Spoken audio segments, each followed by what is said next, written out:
tengan. Sí, bueno. Pues vamos a empezar. Este día vamos a empezar una nueva parábola. Ya no pudimos desearles pues una feliz Navidad ni un hermoso año nuevo, que de todo corazón les deseamos que Dios les bendiga mucho, de verdad, de todo corazón, que Dios bendiga mucho sus vidas en este año, que Dios haga su voluntad en nuestro país, que Dios se manifieste en la congregación, en todos nosotros, porque lo necesitamos mucho, pero bueno, gracias a Dios que ya estamos al menos de aquí, con poquita gasolina, pero ya estamos aquí. Qué cosas. Yo estaba pensando, imagínense con este pequeño detalle las situaciones que se provocan faltando un poco de gasolina. Yo estaba pensando en la tribulación. Dios mío. No, sí, si así nos estamos, ya muchos en las gasolineras se andaban peleando. Bueno, un desastre. Y por falta de unos días de gasolina. No, que Dios nos ayude a estar con Cristo el día que Él venga y que nos vayamos con Él. Bueno, no sé si ya David si ya tienes David, si andas por ahí. Gracias. La parábola que vamos a ver este día se llama, es la parábola del padre de familia. Tiene en sí varios nombres: parábola del padre de familia, escriba docto, o los tesoros nuevos y los tesoros viejos, que está en Mateo 13, 52. Yo espero de verdad que las cosas que estamos viendo de las parábolas traigan a nuestra vida algo bueno, que nos transforme y que nos cambie y nos ayude en nuestro crecimiento espiritual y madurez para llegar a la estatura de nuestro Señor Jesucristo. Es muy importante el estudio, qué bueno que están aquí, de verdad, es una bendición. El estudiar la Escritura es lo mejor que podemos hacer, es lo mejor. Vamos a ver la primera diapositiva, bueno, la siguiente. Como habíamos visto, siempre vamos a ver la ocasión de la parábola. Esta parábola es la última del capítulo 13 de Mateo. En el capítulo 13 de Mateo, el Señor Jesús narra 8 parábolas, esta es la octava. En ese capítulo es donde más parábolas se narran. Y esta, como las anteriores, la de la red, la del tesoro escondido y la de la perla de gran precio o la perla preciosa, las dijo en una casa y se las dijo solamente a sus discípulos. Vamos a ver la siguiente diapositiva. Esta es la narración de los dos versículos de Mateo 13, 51 y 52. Quien tenga el micro puede leer este pasaje, por favor. Adelante. No sé si tal vez esté muteado. A ver. ¿Así? Sí, ya. Exactamente, sí. Okay, Jesús adelante. les dijo: ¿han entendido todas estas cosas? Ellos respondieron: sí, Señor. Él les dijo: por eso todo escriba docto en el reino de los cielos es semejante a un padre de familia que saca de su tesoro cosas nuevas y cosas viejas. Básicamente la parábola es: por eso todo escriba docto en el reino de los cielos es semejante a un padre de familia que saca de su tesoro cosas nuevas y cosas viejas. Un solo versículo. Cuando el Señor Jesús les dijo: ¿han entendido todas estas cosas? Ellos respondieron: sí, Señor. Bueno, pues entonces ya no se las explico. Como ellos dijeron que sí las habían entendido, que vamos a ver adelante que no las habían entendido, se les dijo: bueno, ya las entendieron, pues ya no se las explico, como la del sembrador y la del trigo y la cizaña. Vamos a ver la lección espiritual de esta esta parábola. La siguiente diapositiva. ¿Cuál es la lección espiritual? Bueno, la lección espiritual de esta parábola es que Dios es Padre. Y tanto el Antiguo como el Nuevo Testamento es palabra de Dios, las dos. Y ahora tenemos una gran luz acerca de las revelaciones, enseñanzas y conocimientos contenidos en ellas, que son un grandioso tesoro. Y así debemos considerarlas en nuestra vida. La siguiente diapositiva, por favor.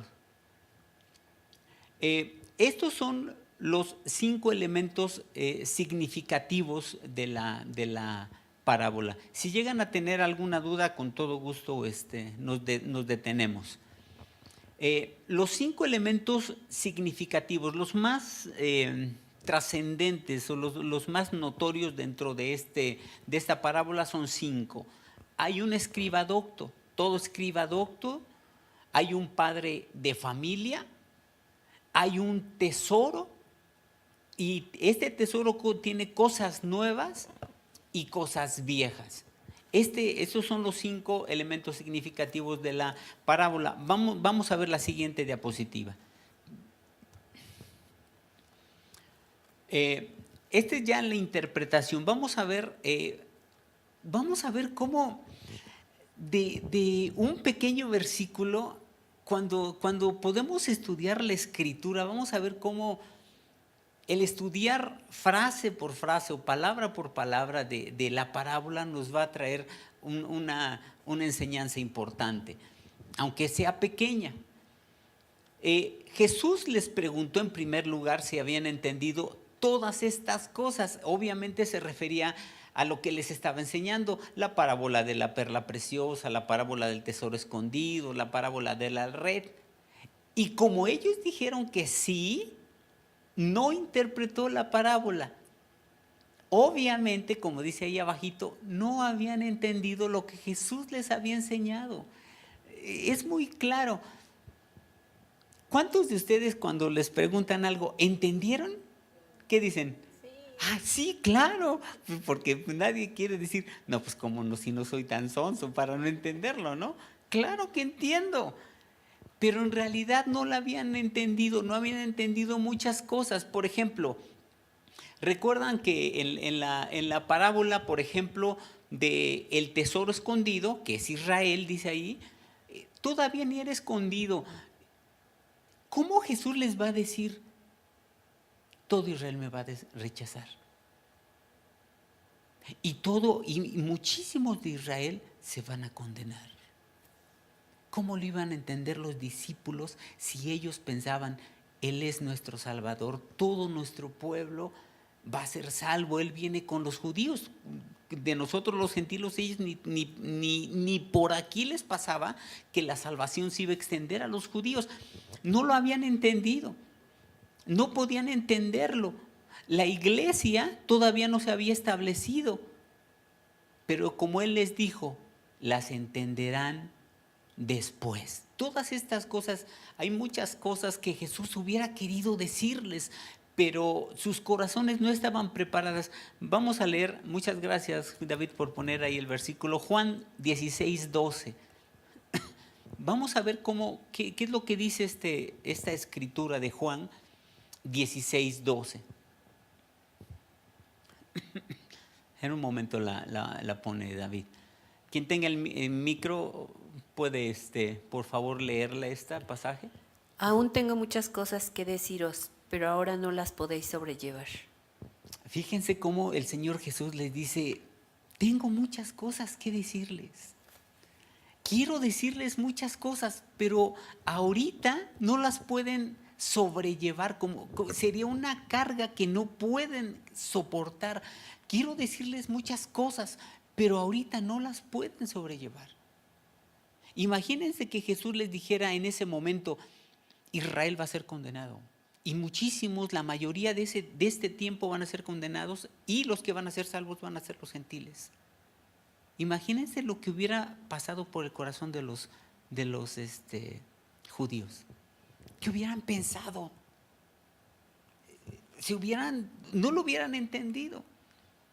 Si el Señor Jesús les hubiera dicho, en un tiempo no muy lejano, o bueno, en años, va a haber mujeres predicando con poder y autoridad. Y voy a levantar a mujeres que se vuelvan importantes en el reino.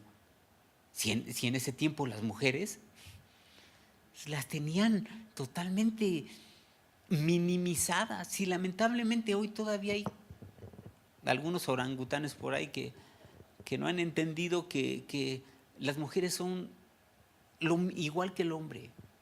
Si Dios ha levantado a las mujeres. Jesucristo siempre dignificó a la mujer. Jesucristo siempre la levantó, la tuvo en alta estima. Pero había cosas que no podían entender. Entonces, por eso Jesús les dice esto: tengo muchas cosas que decirles, pero pues no se las voy a decir, porque no las pueden entender ahorita. Ahorita todavía no las van a entender, entonces no se las puedo decir. Bueno, la siguiente diapositiva, por favor. El entendimiento de la palabra de Dios, es progresivo. Su estudio y escudriñamiento nos va proporcionando un conocimiento cada vez mayor, que unido, esto es muy importante, a la práctica o a la aplicación cotidiana en nuestra vida de lo que dice la Escritura y lo que aprendemos en ella, ese conocimiento y esa aplicación nos va llevando a un crecimiento y madurez espiritual. Vamos a leer Juan 5:39. Juan 5:39. ¿Qué dice ese pasaje? Por favor, ahorita que lo ponga David, si lo pueden leer. Juan 5:39.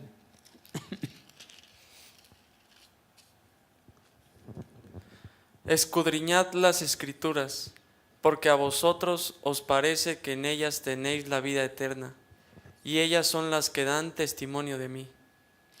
Estas son palabras de Jesucristo. Escudriñen las Escrituras, porque a ustedes les parece que en ellas tienen la vida eterna. Se los decía a los judíos porque ellos consideraban la Biblia o las Sagradas Escrituras como muy importantes. Y él les decía: escudriñenlas, porque a ustedes les parece que en ellas tienen la vida eterna, y ellas son las que dan testimonio de Jesús. Una cosa es leer la Escritura, otra cosa es meditarla. ¿Qué entendemos por escudriñar? Como hacer una investigación más profunda. ¿Qué otra cosa podremos decir aparte de investigar? ¿Qué otra cosa? También podría ser como enlazar, ¿no? De varios puntos, como globalizar la palabra también. Bueno, ok, también tiene que ver esa relación o correlación que tienen los pasos. ¿Qué otra cosa podríamos decir?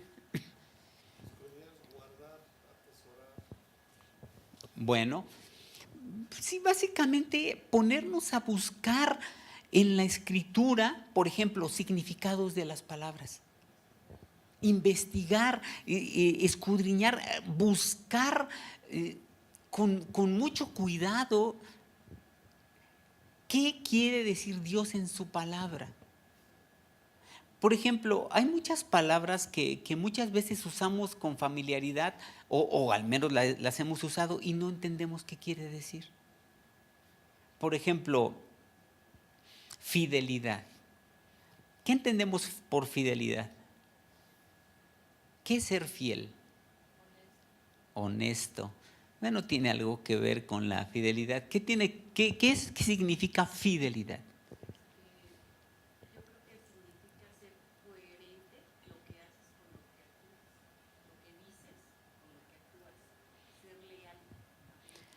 Ok, en los diccionarios muchas veces ponen como sinónimos fidelidad y lealtad, y en cierto sentido sí tienen relación, pero no es exactamente lo mismo.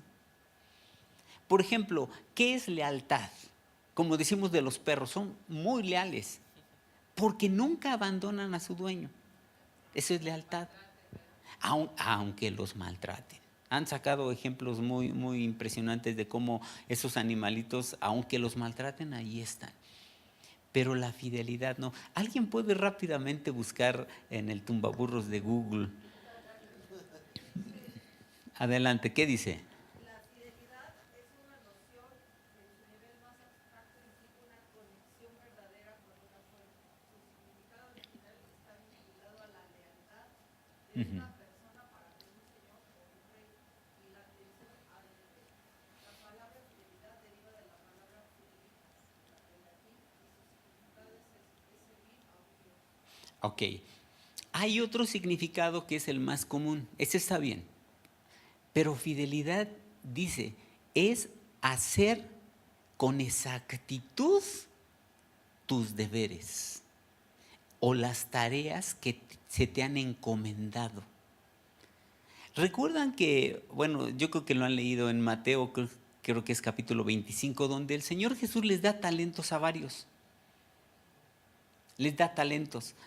Y llega el que recibió 5 talentos y le dice, Señor, me diste 5 talentos, mire, he trabajado y te doy otros 5 que gané sobre ellos. ¿Recuerdan qué les dijo Jesús? Bien, buen siervo y fiel. Sobre poco has sido fiel, sobre mucho te pondré. Es la fidelidad, al menos en lo que se refiere aquí la Escritura o en varias ocasiones, algunas veces tiene que ver más con lo que leyó la compañera, porque de hecho también fidelidad se relaciona con fe. Pero la fidelidad en muchas partes de la Biblia es que lo que a mí Dios me manda que yo haga, lo haga exactamente como Él me lo pide. Que yo, si Él me manda, por ejemplo, como esposo a tratar bien a mi esposa, yo la trate a ella y viva con ella tal como Él lo ordena. No como yo piense, sino hacer mi responsabilidad de esposo con mi esposa exactamente como debo de hacerlo, esforzándome. Y muchas veces usamos como esa palabra u otras y a veces realmente no conocemos bien su significado. Eso es bueno que yo cuando veo una palabra, aunque a veces diga, ay, como una vez leímos la de piedad, ¿recuerdan? ¿Qué es la piedad? Bueno, la piedad es el amor hacia las cosas sagradas o las cosas de Dios. Y muchas veces en piedad decimos, pues es como el que no es muy agresivo con otro, como que tiene misericordia. Pero muchas palabras tienen significados que a veces no entendemos con claridad. Entonces, al escudriñar la Escritura, cuando yo escudriño, como vimos en Juan 5:39, es a ver, ¿qué dice esta palabra? Hay unos estudiosos que se les llama exégetas o la exégesis, no sé si han escuchado. La exégesis, los exégetas no estudian palabra por palabra, a veces estudian hasta letra por letra, para definir bien el significado de letra por letra o de palabra, para llegar al fondo y entender con exactitud lo que se está refiriendo o lo que quiere realmente enseñar esa palabra o esa expresión. El chiste es buscarle como dice Juan 5:39, gracias David. Creo que es esta otra versión. Escudriñen las Escrituras porque a ustedes les parece que en ellas tienen la vida eterna y ellas son las que dan testimonio de mí. El otro pasaje que está ahí, vamos a leer el otro pasaje que está ahí. Hebreos 5, del 11 al 14. Vamos a ver qué dice este pasaje de Hebreos 5, 11 al 14. Quien tenga el micro, si lo lee, por favor. Acerca de esto tenemos mucho que decir y difícil de explicar, por cuanto os habéis hecho tardos para oír. Porque debiendo ser ya maestros, después de tanto tiempo, tenéis necesidad de que se os vuelva a enseñar cuáles son los primeros rudimentos de las palabras de Dios, y habéis llegado a ser tales que tenéis necesidad de leche y no de alimento sólido. Y todo aquel que participa de la leche es inexperto en la palabra de justicia, porque es niño. Pero el alimento sólido es para los que han alcanzado madurez, para los que por el uso tienen los sentidos ejercitados en el discernimiento del bien y del mal. El escritor de esta carta, que no se sabe con exactitud bien quién le escribió, les está escribiendo a los hebreos. ¿Quiénes son los hebreos? Pues los judíos, pues, o los israelitas. Los primeros que recibieron la palabra. ¿Puedes volver al 12, David? Versículo 12. Ellos ya tenían, los judíos, mucho tiempo de conocer la palabra, de haber aceptado a Cristo.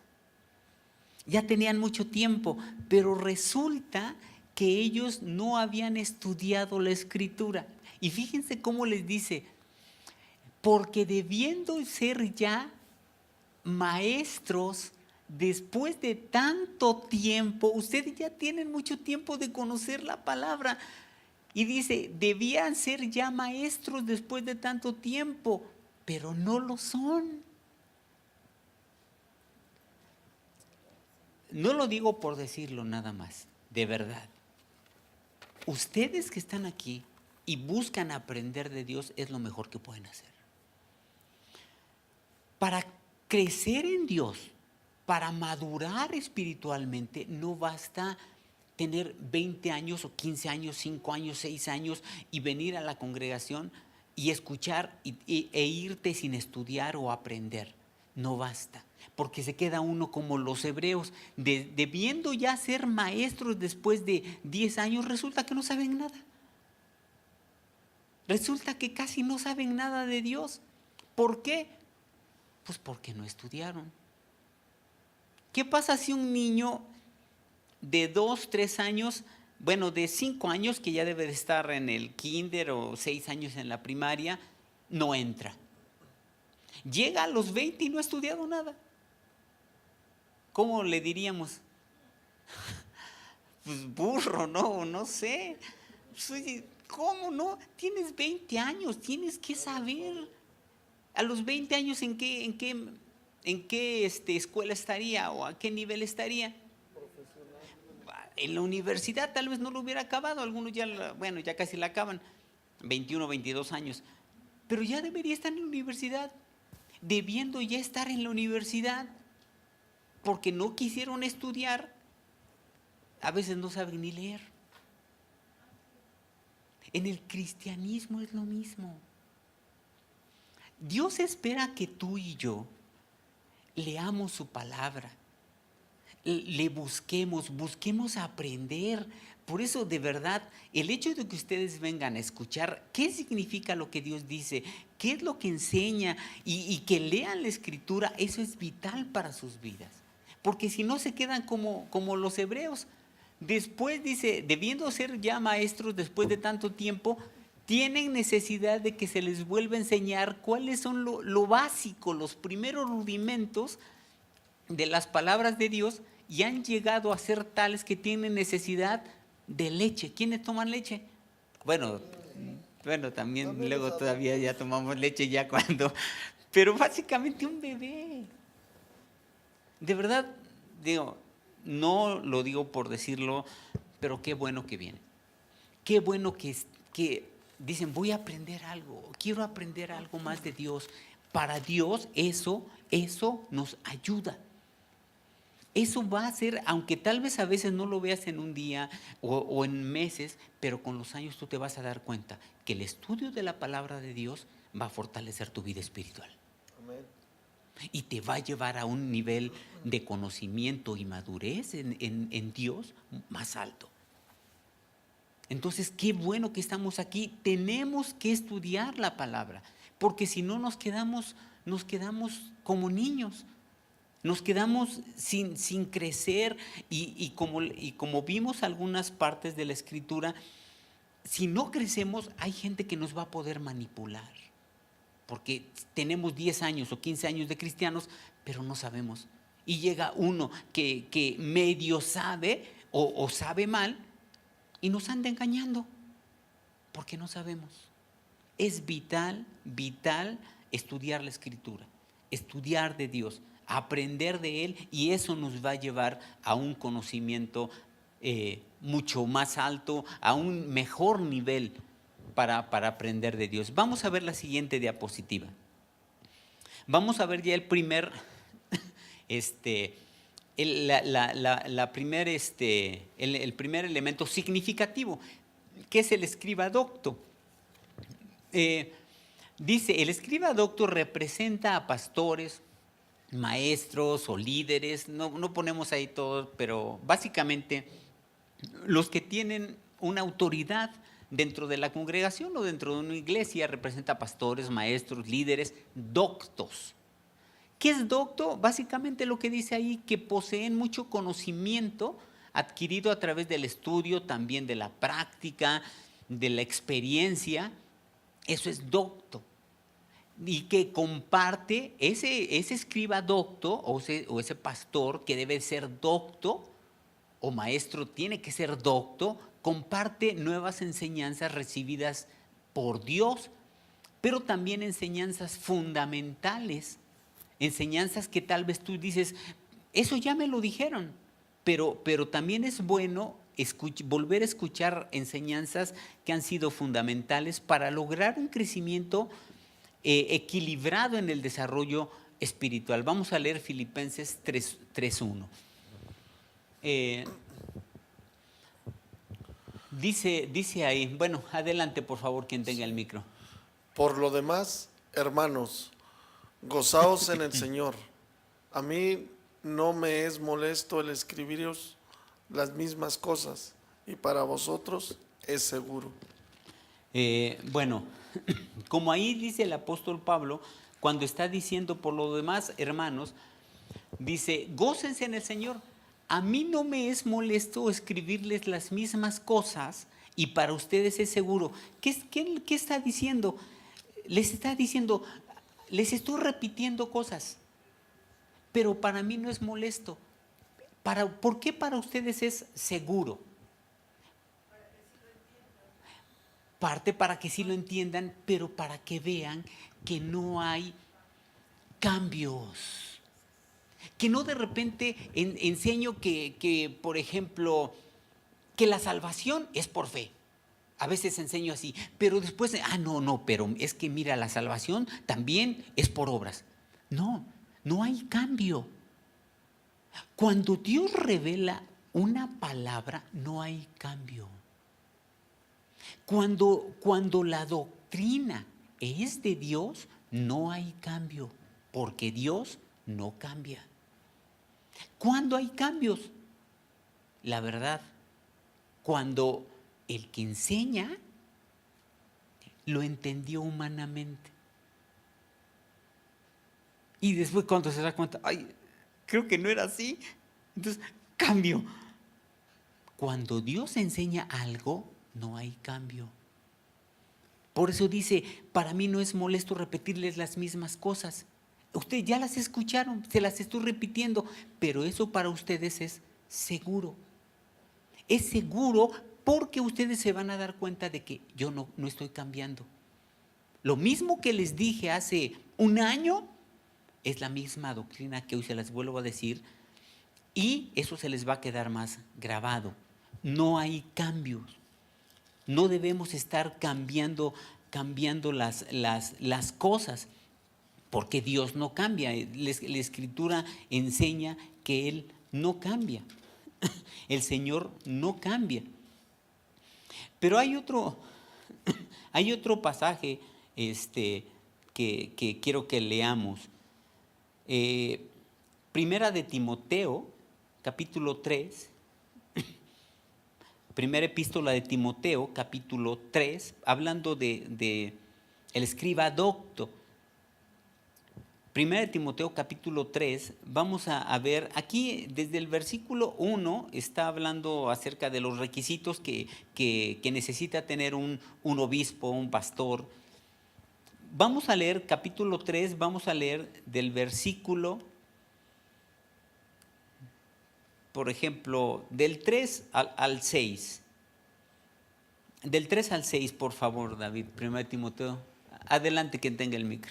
No dado al vino, no pendenciero, no codicioso de ganancias deshonestas, sino amable, apacible, no avaro, que gobierne bien su casa, que tenga a sus hijos en sujeción con toda honestidad.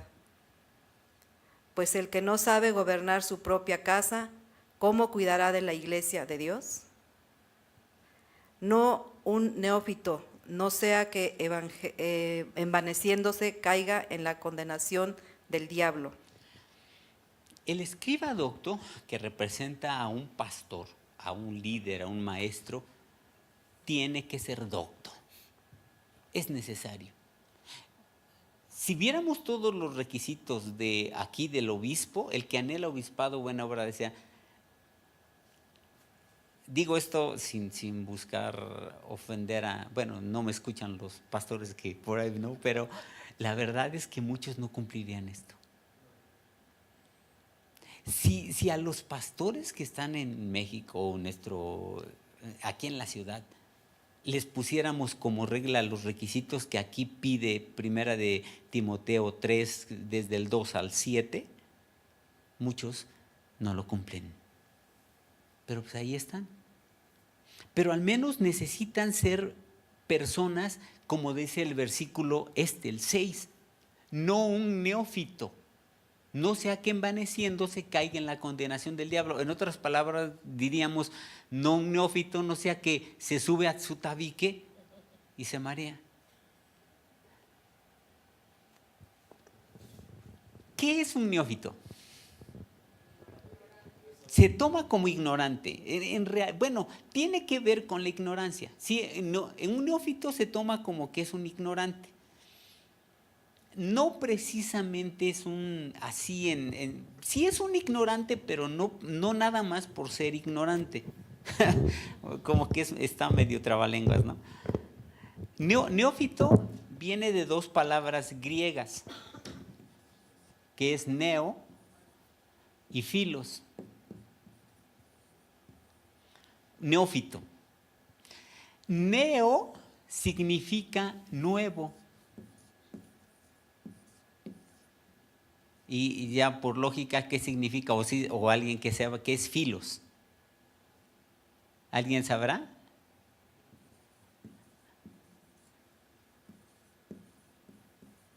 En realidad, neófito significa una persona que es nueva en un conocimiento. Eso es neófito. Es decir, para designar a un líder o a un pastor, a un maestro, no debe de ser una persona neófita, una persona que apenas se acaba de convertir. De hecho, algunas versiones la manejan no un recién convertido. En lugar de poner no un neófito, ponen no un recién convertido, no sea que envaneciéndose caiga en la condenación del diablo. ¿Por qué un recién convertido o uno que es nuevo en un conocimiento se puede envanecer si yo le doy una gran autoridad? ¿Por qué no la puede digerir? Porque se puede sentir enaltecido por creer que sabe lo que no sabe. Puede pensar, sí sé, que sí cree que sabe, pero no sabe. Entonces, muchas veces los neófitos deben de ser preparados, capacitados, para que después con el tiempo puedan adquirir o tener un lugar preponderante en la iglesia. Si no, no es sano. No un neófito. Es importante, por eso es importante cuando veíamos en la diapositiva el escriba docto, dijo Jesús. Todo escriba docto, es decir, tiene que ser preparado, no un nuevo en un conocimiento, no un recién convertido. El escriba o el líder tiene que ser docto, sí.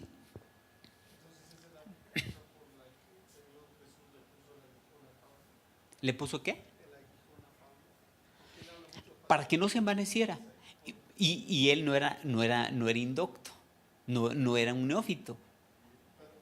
pero tenía un problema. Todos, si ustedes se dan cuenta, todos los seres humanos tenemos tendencias negativas, ¿o no? ¿Todos las reconocen? No me las digan, no las quiero saber. Pero todos tenemos tendencias. Todos tenemos tendencias negativas, unos de una forma, otros de otra forma o en otra área. Esa es nuestra realidad.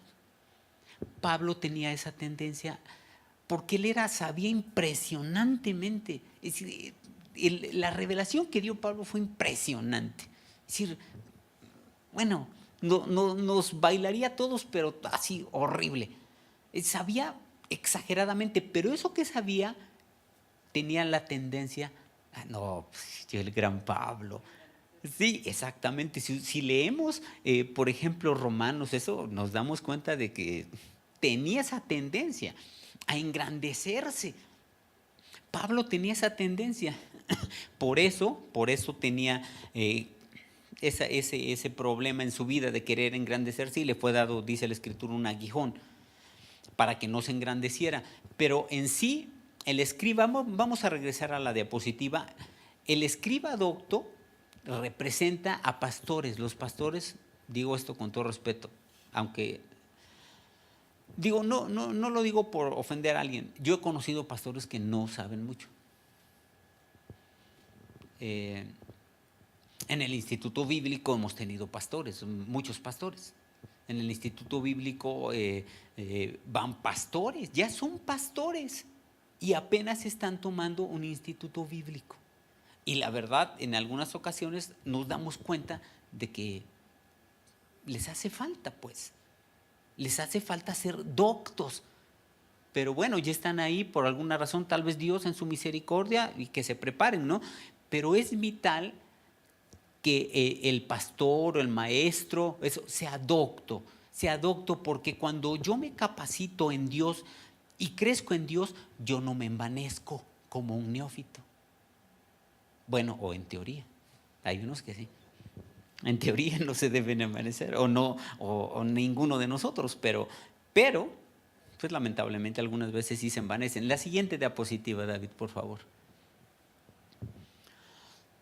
Bueno, ese fue el escriba docto. Si recordamos, para no perder el hilo de la parábola, dijo el Señor Jesús que el reino de los cielos es como un escriba docto, que vamos a leerla nuevamente para recordarla, para poder ir siguiendo. Dice el Señor Jesús, dice: por eso todo escriba docto, ya vimos que tiene que ser, a quién representa y cómo tiene que ser, en el reino de los cielos es semejante, ahora equipara al escriba docto con un padre de familia. Es semejante al padre de familia. El padre de familia, ¿quién es? Es Dios. El padre de familia es Dios. Él es el dueño del tesoro que es la palabra de Dios. El tesoro es esta palabra. Es la escritura, la Biblia. El tesoro es la palabra de Dios y Él puede revelar el verdadero sentido y propósito de los mandamientos que Él mismo estableció. Obviamente, si es su palabra, Él la escribió, la estableció, solamente le puede dar la revelación que es verdadera. Él mismo estableció en el Antiguo Testamento y Él puede revelarlos desde su mismo corazón y tiene la autoridad para establecer la revelación y propósito de su palabra. Vamos a leer Juan 1, 17 y 18. Adelante, por favor. Pues la ley por medio de Moisés fue dada, pero la gracia y la verdad vinieron por medio de Jesucristo. A Dios nadie le vio jamás, y el unigénito Hijo que está en el seno del Padre, Él le ha dado a conocer. El único que puede revelar verdaderamente a Dios es Jesús, y Él lo reveló. Jesucristo nos reveló a Dios quién es, cómo es, su voluntad, su carácter, su personalidad. Solamente el Señor Jesús lo pudo haber revelado, que Dios es Padre. Vamos a ver la siguiente diapositiva.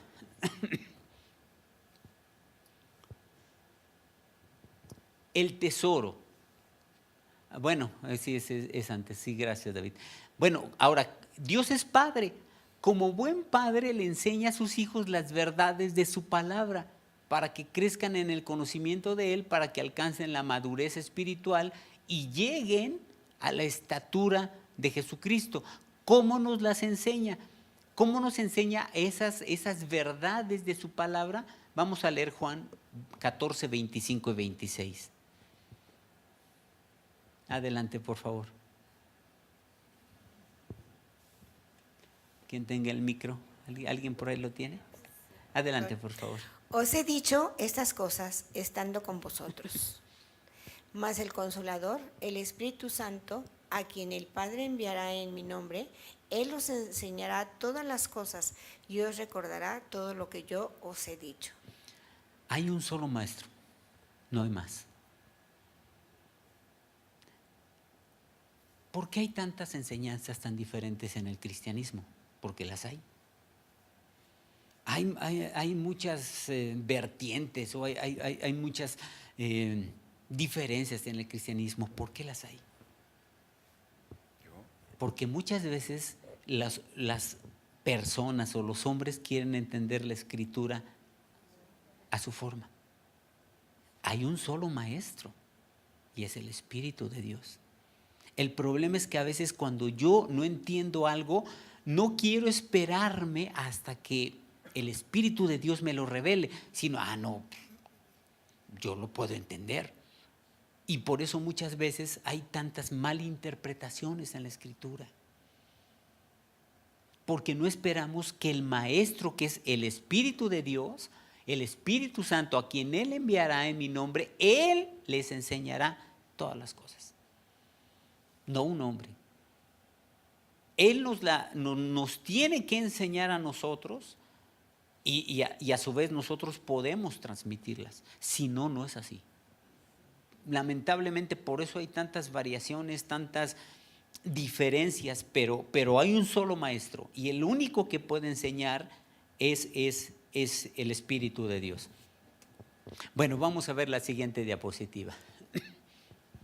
Ahora, el tesoro, como el padre de familia que tiene un tesoro. El tesoro es las Escrituras. ¿Cuántos consideran que este es un gran tesoro? Así es. Para los judíos la Torá, olvídenlo, está en lo máximo, en lo máximo. La Torá, aunque el Señor Jesús vino a hacer ciertas modificaciones que los judíos no aceptan, porque ellos dicen que la Torá es eterna y la Torá no puede ser cambiada. Pero esta palabra de Dios es un tesoro impresionante, es un tesoro, invaluable. El tesoro es las Escrituras completas, la revelación de Dios del Antiguo y del Nuevo Testamento. El tesoro es el Antiguo y el Nuevo Testamento, desde Génesis hasta Apocalipsis. La palabra de Dios es maravillosa y tiene todo el poder para sanar, liberar, dar vida, etc. ¿Cuántos han leído toda la Escritura, desde Génesis hasta Apocalipsis? Gracias, qué bueno. Qué bueno. Pero la sigues leyendo. Qué bueno. Porque tal vez alguien diga, yo ya leí Génesis y Apocalipsis, pero me faltan todos los que están en medio, ¿no? Hay que leer toda. Y en muchos lugares muchas veces nos hemos encontrado que leen más el Nuevo Testamento. No está mal leer tal vez más o leer el Nuevo Testamento, pero hay que también leer el Antiguo Testamento. Hay que leerlo. No nada más el Nuevo, hay que leer también el Antiguo Testamento. Tenemos que leerlo porque en él también se encuentran muchas cosas, como algunas de las que vamos a ver, como dice que tiene para sanar, liberar, dar vida, etc. Vamos a ver la siguiente diapositiva. Vamos a tratar de ver rápidamente hay muchas más cosas, pero pusimos estas nada más para una idea, o al menos de que podamos ver algunas de las cosas que la palabra de Dios hace. Por ejemplo, ahí dice, la palabra de Dios, que es el tesoro, dice, convierte el alma. Vamos a leer Salmos 19, 7. Adelante, por favor, quien lo tiene, el micrófono. La ley de Jehová es perfecta, Órale. que convierte el alma. El testimonio de Jehová es fiel, que hace sabio el sencillo. Fíjense cómo dice, la ley del Señor es perfecta. ¿Qué conocen perfecto en esta tierra? Solo la palabra de Dios. Perfecta, solo la palabra de Dios. La ley del Señor es perfecta, que convierte el alma. Eso es lo que veíamos ahí, convierte el alma. Luego el otro punto que se ve en este mismo, da sabiduría. En ese mismo pasaje, dice ahí el segundo punto, da sabiduría. Salmo 19, 7, es la misma cita que ya puso David. El testimonio, cuando dice el testimonio se refiere a lo que está escrito de parte de Dios. El testimonio del Señor es fiel y hace sabio al sencillo. ¿Cuántos quieren ser sabios? Pues con la palabra de Dios. Si entramos a una universidad y eso nos da conocimientos en ciertas áreas y está muy bien. Hay que estudiar, hay que buscar estudiar, hay que buscar aprender lo que más podamos. Está bien que estudiemos en la universidad, si podemos maestría, si podemos doctorado. Eso está muy bien, pero lo que da sabiduría es la palabra de Dios. Esa hace sabio al sencillo, nos hace sabios. Cuando castigaron los sacerdotes a Pedro y a los otros discípulos, dice un pasaje en el libro de los Hechos, les reconocían que habían andado con Jesús, porque ahora Pedro hablaba con un denuedo, con una autoridad, con un conocimiento, y les reconocieron que habían andado con Jesús, que es la palabra, y los había hecho sabios. Bueno, otro punto. Alegran el corazón. Esta palabra trae alegría a nuestra vida. Y es el siguiente versículo estamos viendo el 7. Ese, adelante por favor, quien los tenga. Los mandamientos de Jehová son rectos, que alegran el corazón. El precepto de Jehová es puro, que alumbra los ojos. Esto es una verdad que muchas veces tal vez no entendemos, pero esta es otra de las cosas que hace la palabra. Los mandamientos de Dios son rectos, que alegran el corazón. El precepto del Señor es puro, que alumbra los ojos. Esta escritura tiene tantos beneficios, pero muchas veces o lo ignoramos o no lo creemos. Porque si yo lo creo, ¿qué voy a hacer? La voy a estar leyendo, voy a estar buscándola. Algunos cristianos leen la Biblia pues para dormirse, porque tengo insomnio. Lee la Biblia en la noche y se ponen a leer. No, lo único que les dé es sueño y con eso se duermen. Hay que leer la Biblia porque es un tesoro. El rey David decía, cuánto amo tu ley. Todo el día es ella mi meditación. Bueno, es vital. Bueno, rápidamente, porque son muchos versículos. Ya vimos que alumbra los ojos. Libra de aflicciones. Salmo 107 del 4 al 8. Salmo 107 del 4 al 8. Adelante, por favor. Anduvieron perdidos por el desierto, por la soledad sin camino, sin hallar ciudad en donde vivir. Ahorita pone el 5. Hambrientos y sedientos, su alma desfallecía en ellos. Entonces clamaron a Jehová en su angustia y los libró de sus aflicciones. Los dirigió por camino derecho para que viniesen a ciudad habitable.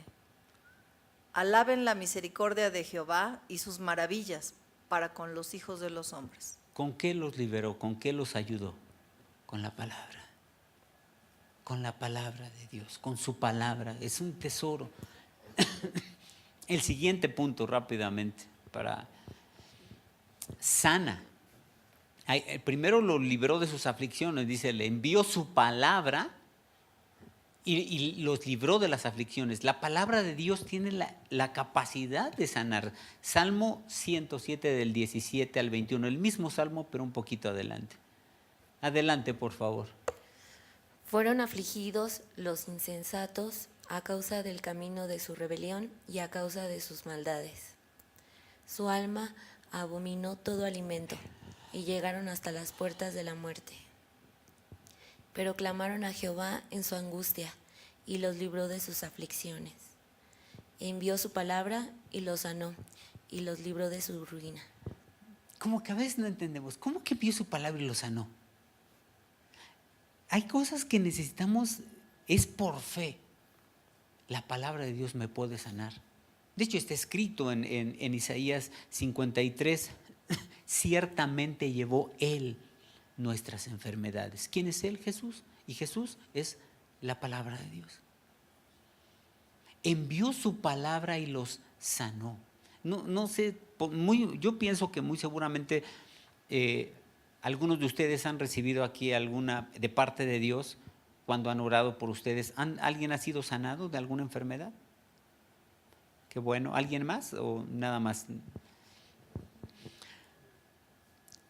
Dios sana a través de su palabra, a través de lo que hizo Jesucristo en la cruz.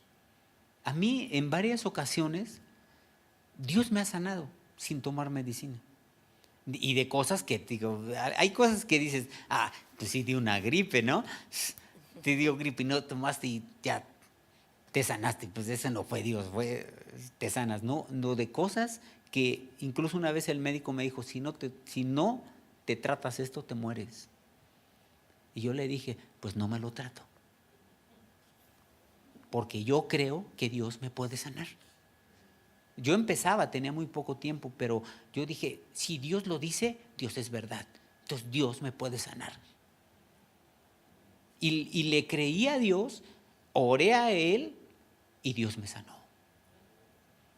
Dios envía su palabra y sana. Y bueno, es solamente algunas de las cosas, pero la palabra de Dios es totalmente efectiva y verdadera, poderosa.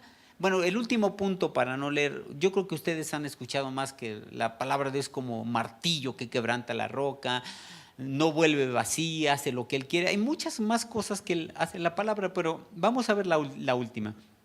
Es lámpara a nuestros pies y lumbrera a nuestro camino. Salmo 119, 105.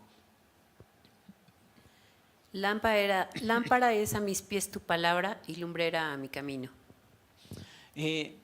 Esta escritura es como una lámpara que nos va alumbrando por donde vamos. Nos ilumina nuestro camino, nos guía por dónde ir, qué hacer, nos guía. Esta palabra es un tesoro, como dice la parábola, es un tesoro. Como dice el Señor Jesús, es un inmenso tesoro. Pero bueno, vamos a ver la siguiente diapositiva. Ahora, el padre de familia saca de su tesoro cosas nuevas y cosas viejas. Vamos a ver primero qué son las cosas nuevas. Cosas nuevas. ¿Qué son las cosas nuevas? Son todas y cada una de las enseñanzas que Jesús vino a revelar. Él vino a darle el verdadero significado a la palabra de Dios. Los judíos habían malinterpretado muchas de las escrituras, invalidando el mandamiento de Dios por establecer tradiciones de hombres. No nada más nos ha pasado a nosotros, a los judíos también malinterpretaron muchas de las cosas de Dios. Por eso no aceptaron a Jesús, porque malinterpretaron cómo iba a venir el Mesías. Pero vamos a leer, este es un ejemplo nada más en Mateo 15 del 1 al 6, de cómo hicieron ellos malinterpretaciones y tergiversaron la palabra de Dios. Mateo 15 del 1 al 6. Adelante, por favor. Entonces se acercaron a Jesús ciertos escribas y fariseos de Jerusalén, diciendo: ¿por qué tus discípulos quebrantan la tradición de los ancianos? ¿Por qué no se lavan las manos cuando comen pan? Respondiendo él les dijo: porque también vosotros quebrantáis el mandamiento de Dios por vuestra tradición. Porque Dios mandó diciendo: honra a tu padre y a tu madre, y el que maldiga al padre o a la madre, muera irremisiblemente. Pero vosotros decís: cualquiera que diga a su padre o a su madre, es mi ofrenda a Dios todo aquello con que pudiera ayudarte, ya no ha de honrar a su padre o a su madre. Así habéis invalidado el mandamiento de Dios por vuestra tradición. Los judíos habían recibido este mandamiento de Dios: honra a tu padre y a tu madre. Se ha perdido mucho en este tiempo, pero algo que tenemos que recordar siempre, siempre, es que yo tengo que honrar a mi padre y a mi madre. Tengo que honrarlas, obedecerlos, respetarlos, amarlos, proveerles. Cuando ahí se refiere esa palabra, Dios estaba diciendo: honra a tu padre y a tu madre. Si ves que tu padre o tu madre tienen una necesidad económica fuerte, si les hace falta algo, dales, provéeles. Pero los judíos, como les interesaba las ofrendas, el dinero es la raíz de todos los males. Entonces ellos le decían a la persona: bueno, ¿qué puedes hacer para agradar a Dios? Dale todas tus ofrendas, como tenían una palabra que le llamaban corbán. Ya es como mi ofrenda designada a Dios, ya no la puedo cambiar. Entonces, escoges si se lo das a Dios o se lo das a tu madre, pero como es corbán, aunque a tu madre o a tu padre no le des nada, dáselo a Dios. Y impedían que ayudaran a sus padres. Ya no ayudes a tu madre, no importa, pero es para Dios.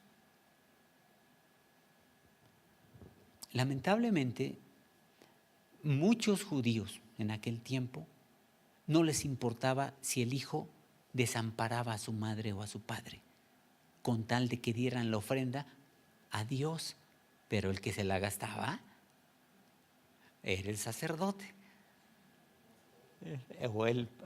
Mejor no hablemos de cosas que pueden ser un poquito dolorosas. Pero las cosas nuevas es lo que Jesús vino a enseñar. Jesús vino a darle el verdadero significado. Los judíos habían malinterpretado muchas cosas. Por ejemplo, decíamos el sábado, lo vimos en una clase, no sé si se acuerdan o quien haya venido, pero vimos que, por ejemplo, el mandamiento del sábado es que no harás trabajo en el sábado. Y los judíos, no sé si se acuerdan, pero decían: bueno, ¿qué es un trabajo? Yo no debo hacer un trabajo porque dice la palabra de Dios, pero ¿qué es un trabajo? Entonces, tener un diente postizo era un trabajo, era una carga. Me lo tengo que quitar. Cargar a mi hijo si está llorando es una carga, que llore, pero no lo puedo cargar porque si lo cargo estoy pecando. Actualmente tengo una necesidad, tengo que usar el carro. Si yo uso el carro el sábado, estoy trabajando y estoy pecando. No puedo trabajar. No sé si se acuerdan que en Israel hay elevadores para el sábado. No puedes ni apretarle el botón al elevador. Nada más el hecho de apretar el botón del elevador ya es pecado. Y Jesús vino a enseñarles, están pero bien perdidos. Sanar era un pecado. No sé si se acuerdan que una vez Jesús en una sinagoga ve a un hombre con una mano seca, que no la podía mover, la tenía seca, y le dice, párate en medio. El hombre se para en medio y les pregunta a los fariseos, ¿es lícito sanar en sábado? Preguntándoles de ese hombre, ¿lo puedo sanar? Ellos no dijeron nada. Y Jesús, dice la Escritura, que mirándolos molesto y entristecido por la dureza de su corazón, aquel hombre con la mano seca, Jesús le dijo, extiende tu mano. Y el hombre le extendió y fue sanado. Y los judíos estaban que se los llevaba el tren. Está rompiendo un mandamiento, no de Dios, de lo que habían interpretado los judíos. Malinterpretado. Tendemos a malinterpretar muchas cosas, pero la verdad es que las cosas nuevas, perdón por esta tos que traigo, las cosas nuevas son las cosas que Jesucristo vino a enseñar, aunque actualmente los judíos no las aceptan. No las aceptan, no las reciben, no las reconocen. Pero bueno, esas son las cosas nuevas. Todas esas cosas que vienen en esta palabra, y hay muchas cosas nuevas que todavía Dios nos puede enseñar. Vamos a ver la siguiente diapositiva. Ya son 8:37. Las cosas nuevas en síntesis, así en síntesis, es el Nuevo Testamento. Y como dijo nuestro Señor Jesús, aún tengo muchas cosas que decirles, pero aún no las pueden sobrellevar. Ese pasaje ya las vimos. Aún hay muchas cosas en el Nuevo Testamento que nos pueden ser enseñadas por el Espíritu Santo. Hay muchas cosas en el Nuevo Testamento, nada más veamos el Apocalipsis y dices, ay Dios, hay muchas cosas en el Apocalipsis que no se entienden y que nos las puede enseñar el Espíritu de Dios. Esas son las cosas nuevas. Hay que buscar esas y pedirle al Espíritu de Dios que sea Él y no nosotros. No malinterpretemos las cosas. Bueno, la siguiente diapositiva. Las cosas viejas. No es tanto el viejito que está ahí. Digo, pues sí es una cosita vieja que está allí, pero es que esa la puso mi esposita, puso esa diapositiva a ese muy representativo de cosas viejas. Sino se refiere más bien a todos los escritos o al Antiguo Testamento. Fíjense nada más, aproximadamente a través de 1450 años, Dios reveló su voluntad a sus profetas y siervos para que la dejaran plasmada en libros o en rollos, para que su pueblo la conociera y la obedeciera poniéndola por obra en su vida diaria, y para que a través de ella fueran enseñados, redarguidos, corregidos e instruidos en la justicia de Dios para que alcancen la perfección. Vamos a leer 2 de Timoteo 3, 16 y 17. Es un pasaje muy conocido un pasaje que les recomiendo que lo memoricemos. Vamos a leerlo, por favor. Toda la Escritura es inspirada por Dios y útil para enseñar, para redarguir, para corregir, para instruir en justicia, a fin de que el hombre de Dios sea perfecto, enteramente preparado para toda buena obra. Cuando ahí dice toda la Escritura es inspirada por Dios, ¿a cuál Escritura se refería? ¿A cuál? No, a todo, ¿no? Al Viejo Testamento. Cuando escribió esto el apóstol Pablo, él ni tan siquiera se imaginaba que lo que él estaba escribiendo se iba a considerar palabra de Dios. Cuando él dijo toda la Escritura es inspirada por Dios y útil, bueno, etcétera, se refería solamente al Antiguo Testamento. No a lo que él estaba escribiendo o a la que había escrito ya Mateo, Marcos o Lucas. Se refería al Antiguo Testamento.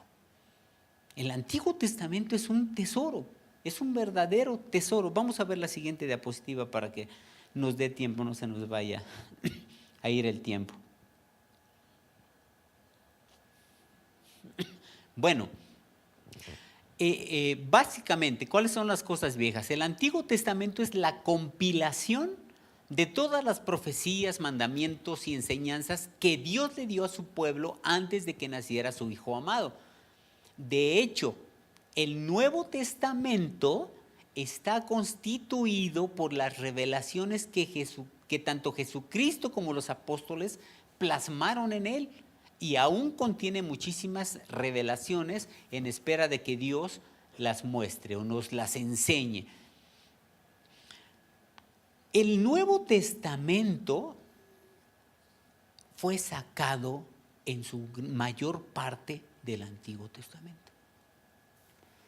Lo que el apóstol Pablo escribía, no lo escribía porque de repente pues se le fue revelado de la nada. Vamos a leer nada más 1 o 2 pasajes para que veamos de dónde se apoyaba él en lo que escribía. En lo que él escribía, vamos a ver, por ejemplo, Romanos capítulo 9. Romanos capítulo 9, versículo 24 al 26, al 27. Romanos 9, 24 al 27. Gracias, David. Adelante, por favor. A los cuales también ha llamado, esto es, a nosotros, no solo de los judíos, sino también de los gentiles, como también en Oseas dice, llamaré pueblo mío al que no era mío, al que no era mi pueblo, y a la no amada, amada. Y en el lugar donde se les dijo, vosotros no sois pueblo mío, ahí serán llamados hijos del Dios viviente. También Isaías clama tocante a Israel, si fuera el número de los hijos de Israel como la arena del mar, tan solo el remanente será salvo. ¿Podemos volver al primer versículo, al 24, David, por favor? Fíjense cómo dice, a los cuales también ha llamado, ¿a quiénes?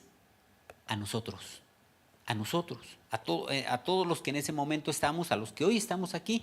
¿A cuáles ha llamado Dios? Esto es a nosotros, no solo de los judíos, sino también de los gentiles. ¿Y dónde apoya esto? ¿En dónde se apoya Pablo para decir esto? En el siguiente versículo. Como también en Oseas dice. ¿De dónde lo sacó? De Oseas. ¿Cómo entendió Pablo que Dios había extendido su salvación no solo a los judíos, sino a los gentiles también? En Oseas. Está diciendo esto apoyado en Oseas. Como en Oseas dice, llamaré pueblo mío al que no era mi pueblo, y a la no amada, amada. Lo que Pablo escribe, mucho de la revelación de lo que esté escrito del Nuevo Testamento es revelación del Antiguo Testamento, solo que no lo habían entendido.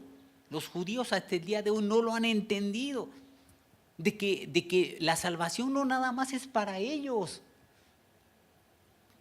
En su amor Dios, como les he dicho, nos ha escogido a nosotros. Amén. En su amor nos ha escogido a nosotros para ser sus hijos. Dios es fantástico, es maravilloso, bueno, no hay, Dios es, yo haber conocido a Dios, bendito sea Dios, porque mi vida era un desastre. De ser un desastre ahora soy hijo de Dios, y no lo digo con soberbia, pero sí lo digo con orgullo. Amén. Soy hijo de Dios y Dios está conmigo. Uno de los puntos principales de esta parábola es lo que vamos a ver adelante. Porque yo escuché, bueno, quería pasar a orar a alguien, pero no lo voy a hacer. Vamos a ver la siguiente diapositiva. En el instituto dimos también una clase que se llama Carácter Paternal de Dios.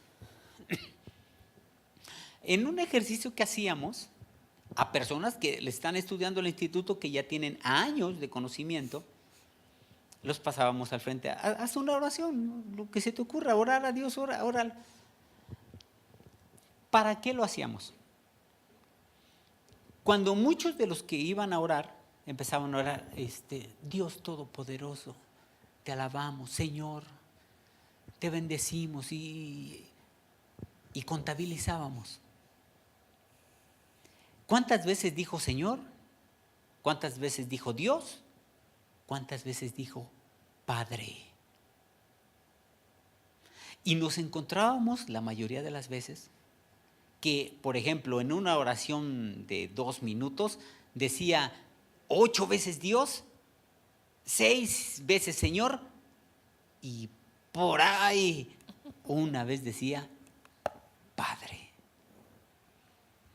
Algo que Jesucristo vino a revelar y que, aunque lo sabemos, no se ha hecho carne o no se ha profundizado en nuestro corazón, es que Él sí es nuestro Dios, sí es nuestro Señor, pero más que eso, Él es nuestro Padre.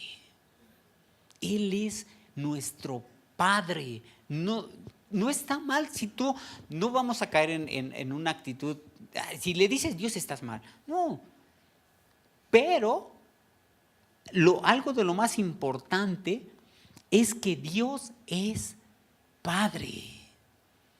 ¿Recuerdan en la oración que hizo el Señor Jesús que le decía, bueno, los discípulos le dijeron, enséñanos a orar? ¿Qué fue lo primero que les dijo Jesús? Padre. Ustedes orarán así, Padre. Él es tu Padre. Y lo que Él más anhela es ser considerado así. Un Dios puede ser en un momento dado, un Dios como Dios, puede en un momento decir, ya no quiero que seas mi siervo o mi seguidor. Un Señor, en un momento dado, puede decirle, eres siervo, yo soy Señor.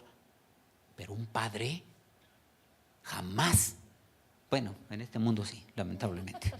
Aquí sí. Pero Dios como Padre, jamás te va a decir, ya no te quiero. Porque Él a sus hijos siempre va a decir, eres mi hijo y te amo con todo mi corazón. Él es Padre. Jesucristo reveló un gran deseo. Dios siempre ha tenido un gran deseo en su corazón. Él siempre ha anhelado tener una familia, tener muchos hijos. Por eso Jesús dijo, ustedes orarán así, Padre nuestro que estás en el cielo. Esa es la razón por la que creó el universo, el mundo y al hombre sobre la tierra. Sabía de antemano que muchos no creerían en Él, lamentablemente, e incluso que lo traicionarían, pero también sabía que algunos le creerían y serían parte de su familia. Dios siempre ha anhelado ser padre y tener una familia, tener hijos, no nada más siervos. ¿Qué tiene un Dios o cómo se le podría llamar a los que siguen a un Dios? Pues sus adoradores o sus seguidores. ¿Cómo se le puede llamar a los que están alrededor de un Señor? Pues sus empleados, sus siervos. ¿Cómo se le puede llamar a los que están acerca de un padre, junto a un padre? Son sus hijos. ¿Habrá alguna diferencia entre ser siervo y ser hijo? Hay toda la diferencia. El siervo tiene el derecho de entrar a la casa de su señor y agarrar todo lo que quiera. Pues claro que no. El hijo, ¿a qué tiene derecho el hijo? A todo lo de su padre. Vamos a ver la siguiente diapositiva. Dios anhela que entablemos con Él una relación de padre e hijos.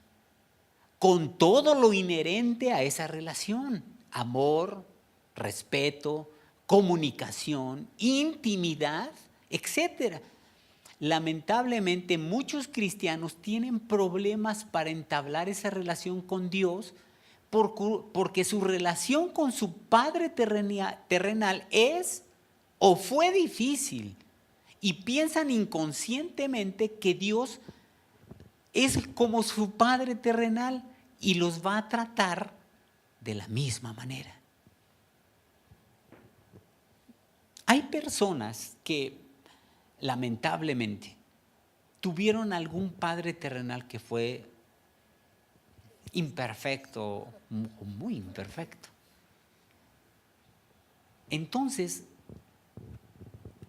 tuvieron un padre terrenal que los hirió,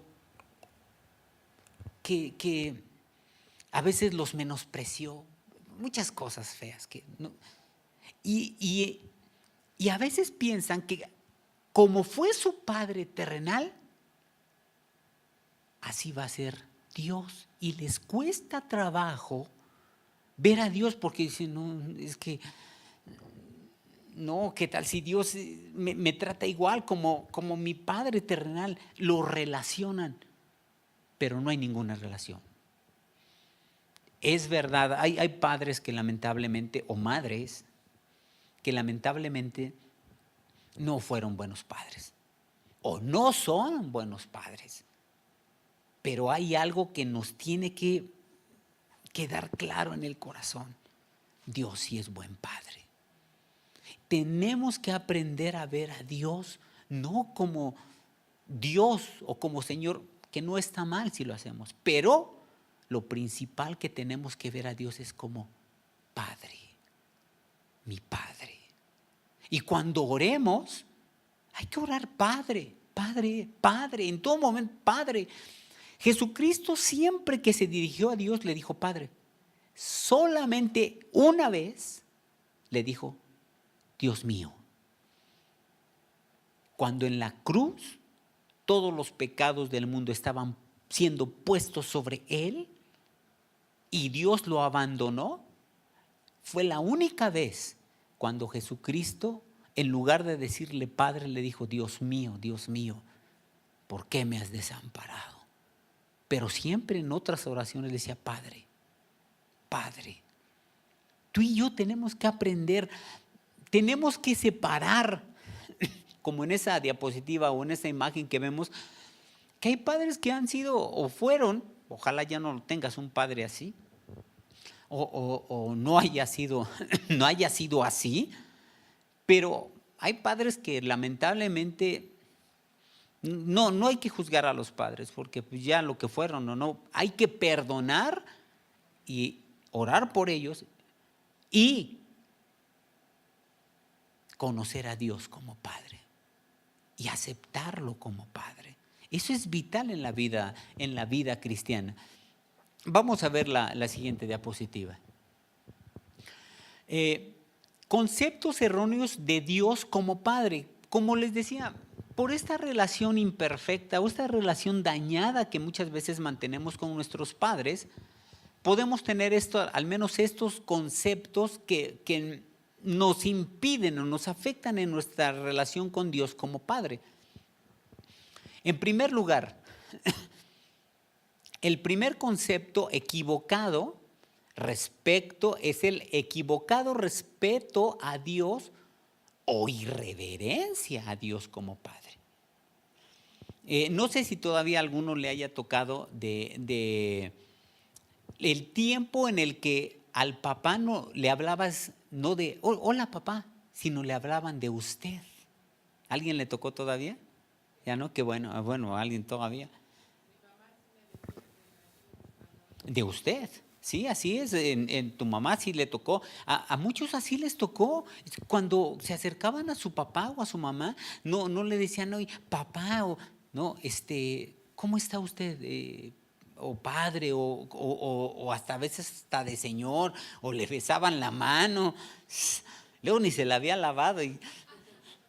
Bueno, entonces hay un como equivocado, es que es un respeto grande a Dios. No, Eso es un problema de un equivocado respeto. No es un respeto, ahí hay ya un temor, hay un terror de que si yo sé que si yo le digo papá, se me va a armar. Entonces, ¿cómo está usted? Sí, señor, o sí, yo lo hago, sí, siempre con esa situación de usted, o lo contrario, nos volvemos irrespetuosos o irreverentes. Como hay personas que a Dios, ay, es mi cuate Dios.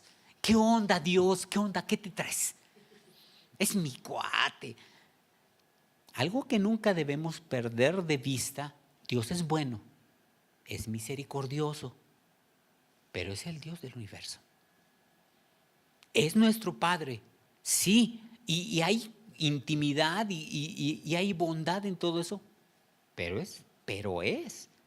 Nuestro Padre es el creador de todo el universo y lo debo de ver con intimidad, pero sin ser irreverente o sin ser irrespetuoso. ¿Qué onda, cuate? No, por favor, no. Ese es uno de los casos.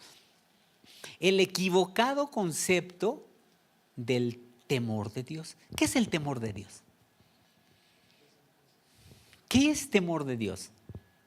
¿Cómo podemos definir? Es temor de Dios. ¿Cómo lo definimos? ¿Qué significa yo tengo temor de Dios? ¿Qué significa?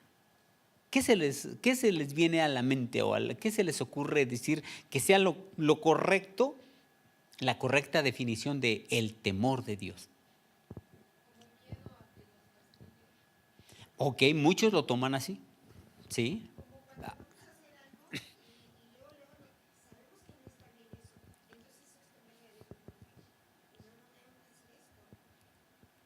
Ok, ¿alguien más? Ok, ese es el principio, pero ¿qué es el temor?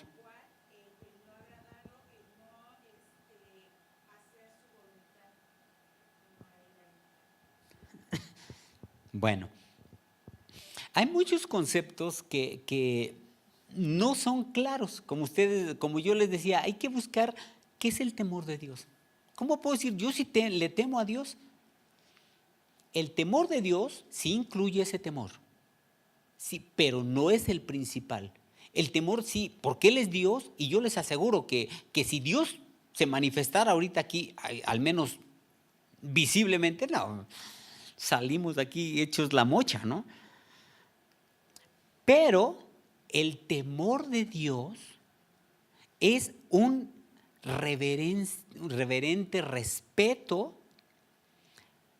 de tal manera que amas lo que Él ama, odias lo que Él odia, y el temor de Dios lo podemos definir también como el temor a herirlo, porque lo amo y le temo, no quiero ofenderlo con mis acciones, como dijo la compañera.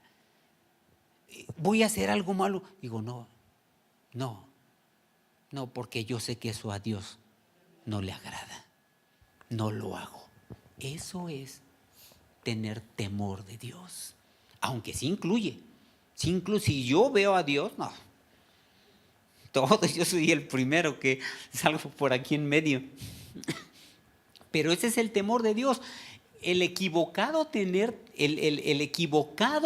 de Dios es que yo no me acerco porque creo que Él va a ser agresivo conmigo. Dios jamás va a hacer eso. Porque regresamos, es nuestro Padre. Es nuestro Padre. Bueno, ya vamos a acabar porque la ignorancia del carácter y la personalidad de Dios. ¿Cómo quito la ignorancia? Pues leyendo su palabra. Jesús dijo un día dice que si alguno le pide a su padre un pan, ¿le dará una piedra? Pues no. Dice, si ustedes siendo malos le saben dar buenas dádivas a sus hijos, cuánto más su Padre que está en los cielos. Él es bueno. Él es bueno. Y por último, las relaciones difíciles con nuestros padres terrenales. Porque como que los comparamos o los equiparamos. Si mi padre terrenal fue malo, Dios también como padre va a ser malo o duro o difícil. Pero Dios no es así. Dios no es así. Dios es nuestro Padre. Vamos a terminar porque ya son... Pero yo quiero que oremos. Quiero que oremos y le digamos a Dios en esta noche: eres mi Padre. Te acepto como Padre. Ya lo hemos aceptado como Salvador al Señor Jesús, como nuestro Señor. Hay que decirle: eres nuestro Padre. Eres mi Padre. Y les pido que de aquí en adelante busquen interiorizarlo, busquen grabarlo profundamente en su corazón, y cuando oren, no va a ser pecado si dicen: ay Dios, ya dije Dios, ya dije. No, ya eso no está mal. Pero busquen Padre. Cuando oren, ya no le digan Dios. Reconocerlo como mi Padre. Ya no le digan Dios o Señor. Y si lo dicen algún día está bien, no hay problema. Pero busquemos decirle: Padre, Él está contigo. El Dios todopoderoso, del creador de todo el universo, es nuestro Padre. ¿Quién puede con nosotros? Vamos a orar. Padre, te damos muchas gracias. Muchas gracias por habernos visto con nuestras fallas, con nuestros errores, y haber dicho en ti y haber, por tu propia voluntad, decir: quiero que ellos sean mis hijos. No solamente mis siervos, no solamente mis seguidores. Quiero que cada uno de ellos sean mis hijos.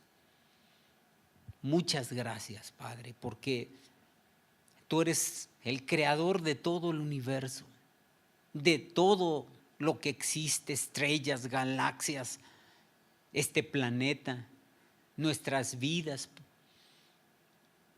Y por amor nos has tomado como hijos. Es el privilegio más maravilloso, más grandioso, más precioso en todo el universo. Y nosotros, por tu gracia y por tu amor, somos ahora merecedores de este privilegio. Somos tus hijos. Decidimos tomarte así, mirarte así, buscarte así, como nuestro Padre.